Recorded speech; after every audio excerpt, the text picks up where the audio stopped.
او انس ابن مالک فرمایي دا حدیث واوري چې قیامت په ورځ باندې با چې کله د قیامت ورځي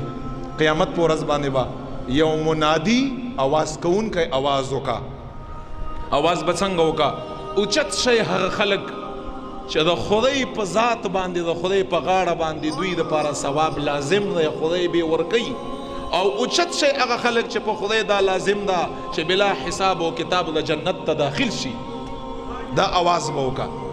خلق به اوچت نشي بچ دا به څوک نو دا څوک دی نو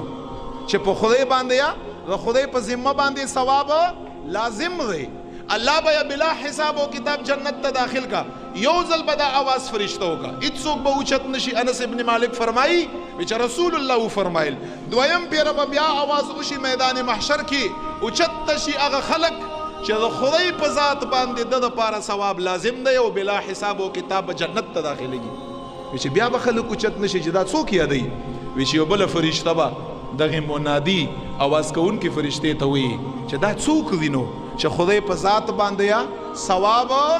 لازم دی الله په ذمه باندې ثواب دی خدای به بلا حساب او کتاب جنت ته داخلي دا څوک دی چې هغه فرشته ورته وي چې دا هغه خلک یادومه چې په دنیا کې یا مسلمانانو نه انتقام او بدله نه اخیسته دنیا کې عفو او درگذر کړی دی هغه خلک د اوچت شي چې د مخلوق ته عفو او درگذر کړي نن د خدای طرف نه د عفو او درگذر دی الله فرمایي کنه ما مخلوق ته عفو وکړه هغه سره د درگذر وک قیامت په ورځ باندې به هغه ذات در عفو وک چې هغه نه علاوه بل ذات نشته دا خلک به اوچت شي حدیث کې راځي بلا حساب او کتاب به جنت